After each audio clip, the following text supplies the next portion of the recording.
Okay, Heather, what are we doing today? We are installing Jessie luggage racks. But do you have Jessie boxes? Heather and I realized that I actually have two Jessie boxes, or luggage boxes. This is true. So I have 10-inch Challenger boxes, and I also have Moskomoto Backcountry 35s mounted to the Jessie soft luggage rack. So I haven't figured out a way to use both at the same time on my bike.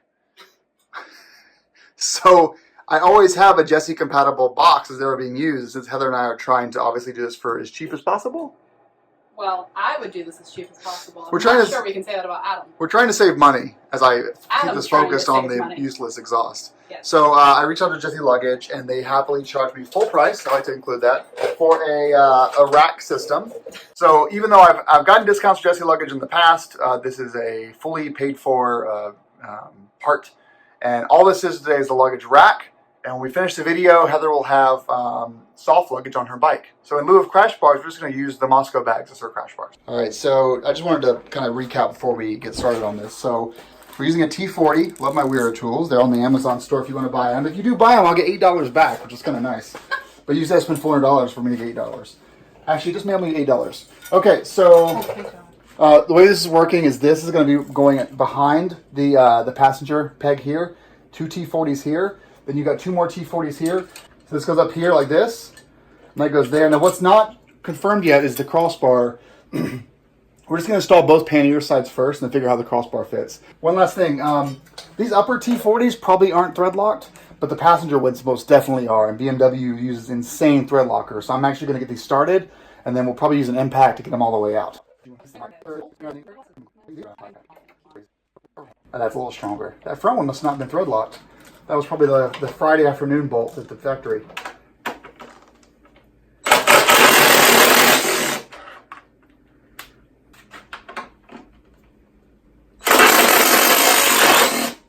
It seems like a lot of bars, but that's okay. Okay, so now we're doing the passenger pegs. Heather has bowed out of Torque's work, and I'm not offended by this at all. It's not because I think I'm completely incapable. Sorry, honey. I don't need to be the person that causes problems for these bolts. And as you guys that have been on the channel for my last 3 GSs know, I stripped a lot of bolts before I got to the point where I don't strip them anymore.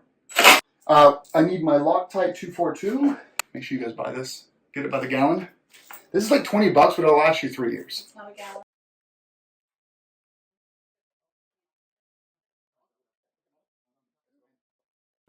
For now, I'm literally just getting these started because I'm just trying to keep this thing hung as opposed to having it fall. Blue Loctite? Well, The stuff that I'm seeing? it is, but there is really no blue and red Loctite. If you guys go by the number, the higher the number, the higher. So we're not finishing this one yet. We're just getting it finger tight. Now let's go to the very top here. These are also not Loctited yet. So this happened to me before where I couldn't find a wrench that actually fit that, so I just ended up using a T30 for the upper bolts. It works. All right, I just wanted to come back for a second to clarify something with you guys. So initially, what I had done was I had kept these two plastic pucks in here. And you can see it's now gone from the rear. These pucks were causing clearance issues, so this sits too high and keeps this from having a clear view of the hole. So what you're going to do is you're going to unbolt these two bolts, remove the plastic pucks, but reinsert the spacers. There's a large spacer on the front and a small spacer on the rear. And that spacer basically should stay, but the plastic pucks should go, well, they're like $20 each, don't throw them away. All right, so you'll see here what we did, and I'll just send this video to Jessie Luggage so they understand what happened. I have these bolts here and on the peg completely loose, like 3 threads in, and I still could not see the full, like it was about 10% cut off where the threads are on this bolt up here. So what we did was we fashioned up these 3 zip ties. We ran them all the way to here at the very edge of where the fulcrum is, and then we used the crossbar. We set the crossbar in here, had it leaned back pretty hard, and pulled this just enough so I could tighten it all the way in straight. So that's how we got this this rigged up. So at least it's threaded now.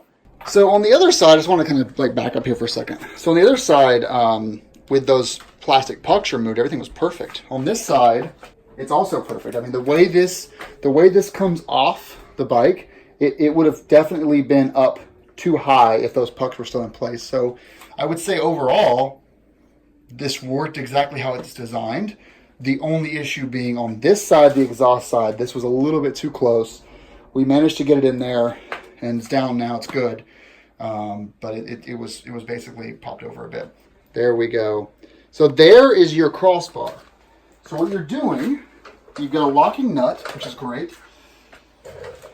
You're putting the crossbar on the outside here. It fits into this slot like that. Then on the rear, you've got your washer and your locking nut.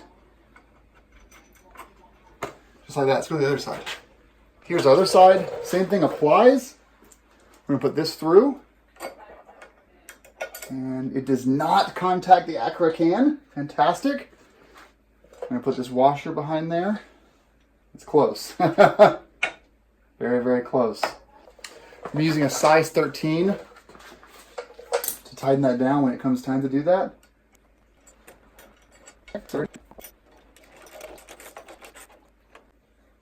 Perfect. Look at that. That's actually a really nice job, Jesse, on that crossbar design. Let's do the other side. Same thing on this side. Got a 13 on the rear here.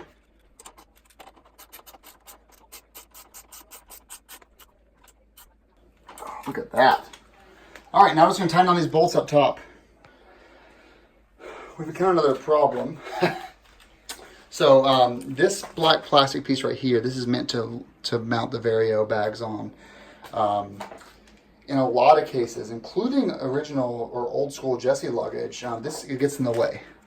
And unfortunately, on the F750 and F850, this comes with the bike. It's a passenger foot peg.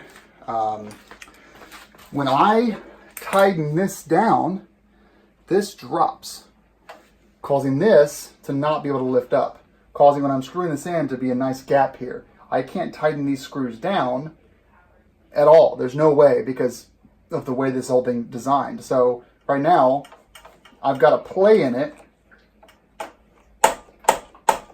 I mean, the only way to have this installed torqued all the way down, flush, is going to be to forego the passenger foot pegs or cut, very common mod back in the day with the oil-cooled GSs, to cut right here, to cut this off. What that does though is when we go to sell the bike, this will be a modified passenger foot peg and it won't work with Vario luggage. So the next customer wants the Vario luggage, they won't be able to mount it because this will be cut off. What I'm going to do instead, Heather will never have a passenger unless I break my leg. I'm going to remove the passenger foot pegs for now.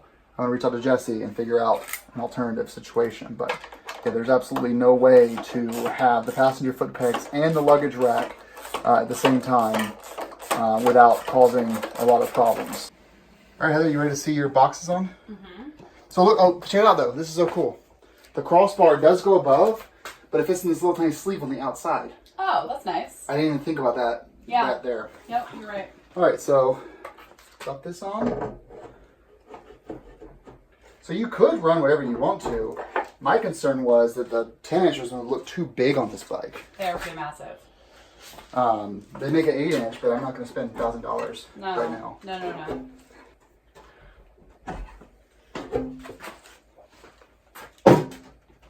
I like the look of the bars. I mean, they are nice. Yeah. I don't know.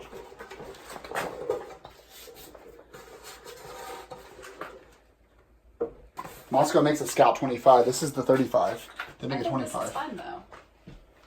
Again, when it comes to the storage options, I understand that proportionally it doesn't look right, but you're going for storage space, not like that's true. design in this case. And your bike can take it. Right. Trying to get out of the shot. Oh. Good clearance though between the I can. actually don't think these look too big on this bike.